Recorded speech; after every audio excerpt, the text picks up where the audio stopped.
വ്യോമത്താവളങ്ങളെ കേന്ദ്രീകരിച്ച് തിരിച്ച് ആക്രമണം നടത്തുമെന്നാണ് ആദ്യം തന്നെ വ്യക്തമാക്കിയിരിക്കുന്നത്. ഈ ഒരു പശ്ചാത്തലമാണ് മിഡിൽ ഈസ്റ്റിനെ കലുഷിതമാക്കിയത്. പക്ഷേ കഴിഞ്ഞ ദിവസങ്ങളിൽ ഒരു സുപ്രധാനമായ ചില നീക്കങ്ങൾ നടത്തിയിരിക്കുന്നു. അത് സൗദി അറേബ്യയും യു എയും ഒക്കെയാണ്. യു എ തന്നെ വളരെ വ്യക്തമായിട്ട് കഴിഞ്ഞ ദിവസം ചില കാര്യങ്ങൾ പറഞ്ഞു. തങ്ങളുടെ വ്യോമപരിധിയും ഏതെങ്കിലും രീതിയിലുള്ള ലോജിസ്റ്റിക് സഹായവും ഈ യുദ്ധമുഖത്ത് ഇസ്രായേലിനോ അമേരിക്കക്കോ തങ്ങളുടെ ഭാഗത്തു നിന്നും ഉണ്ടാവില്ല. തങ്ങളുടെ വ്യോമപരിധി ഈ ഒരു ആക്രമണത്തിന് ഉപയോഗിക്കാൻ പാടില്ല എന്നുള്ള കർശനമായ ഒരു തീരുമാനമാണ് യു എയുടെ ഭാഗത്തു നിന്നും ഉണ്ടായിരിക്കുന്നത്.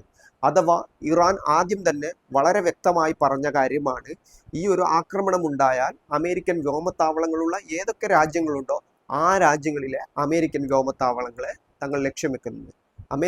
ഈ ഇറാനെ പിന്തുണച്ചുകൊണ്ട് ഈ യമനിലെ അൻസാറുള്ളയും അഥവാ ഹൂത്തികളും ഈ ഒരു നിലപാട് സ്വീകരിച്ചിട്ടുണ്ട്. ഇറാനെതിരെയുള്ള ആക്രമണങ്ങൾ തുടർന്നാൽ ഈ ഒരു മേഖലയിലുള്ള കപ്പലുകൾ, ചരക്കു ഗതാഗതമൊക്കെ അമേരിക്കൻ കപ്പലുകൾ, ഇസ്രായേലി കപ്പലുകളൊക്കെ തങ്ങളുടെ ലക്ഷ്യത്തിന്റെ പരിധിയിലായിരിക്കുമെന്ന് അവരും പ്രഖ്യാപിച്ചിട്ടുണ്ട്.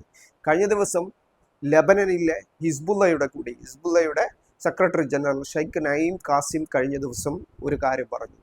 അത് ഈ യുദ്ധത്തിൽ ഇറാൻ ഒറ്റക്കായിരിക്കില്ല എന്നും തങ്ങളും ഇറാന്റെ പക്ഷത്ത് നിലയുറപ്പിക്കുമെന്നുമുള്ള ഒരു തീരുമാനമാണ് ലെബനനിലെ ഹിസ്ബുള്ളയുടെ ഭാഗത്തു നിന്നും ഉണ്ടായിരിക്കുന്നത്. അഥവാ ഇറാന്റെ കൂടെയുള്ള സഖ്യകക്ഷികളായ പല ഗ്രൂപ്പുകളും യുദ്ധമുഖത്തേക്ക് തയ്യാറായിരിക്കുന്നു എന്ന് തന്നെയാണ് ഇത് വ്യക്തമാകുന്നത്. അതുകൂടാതെ തന്നെ ഇറാഖിലെ ഇറാനെ പിന്തുണക്കുന്ന റെസിസ്റ്റൻസ് ഗ്രൂപ്പുകളും സായുധ ഗ്രൂപ്പുകളും പൂർണ്ണമായിട്ടുള്ള ഒരു പോരാട്ടത്തിന് തയ്യാറാണ് എന്നുള്ള നിലപാടാണ് സ്വീകരിച്ചിരിക്കുന്നത്. എങ്കിൽ ഇറാനുമായിട്ട് ബന്ധപ്പെട്ട സംഘർഷ സാഹചര്യത്തിൽ അമേരിക്കൻ്റെ പ്രധാനപ്പെട്ട യുദ്ധക്കപ്പലായ എബ്രഹാം ലിങ്കൺ യഥാർത്ഥത്തിൽ ഈ ഒരു പരിധിയിലേക്ക് എത്തിക്കൊണ്ടിരിക്കുന്നു, അവിടെ നങ്കൂരമിട്ടിരിക്കുന്നു എന്നുള്ള വളരെ പ്രധാനപ്പെട്ട ഒരു വാർത്തകൾ കഴിഞ്ഞ ദിവസം ലോകമാധ്യമങ്ങൾ റിപ്പോർട്ട് ചെയ്തിരുന്നു. ഈ കപ്പലിനെ മുക്കുമെന്നുള്ള ഒരു തിരിച്ചുള്ള മറുപടിയാണ് ഇറാന്റെ ഭാഗത്തു നിന്നുണ്ടായിരിക്കുന്നത്.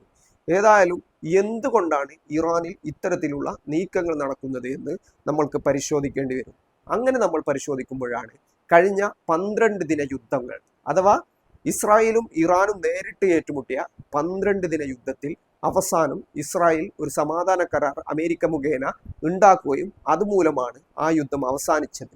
നിരന്തരമായിട്ട് മേഖലയിലുള്ള അമേരിക്കൻ അധീശത്വത്തെ, ഇസ്രായേലിന്റെ മേധാവിത്വത്തൊക്കെ അംഗീകരിക്കാത്ത ഏക മിഡിൽ ഈസ്റ്റിലെ രാജ്യമാണ് ഇറാൻ എന്നുള്ളത്.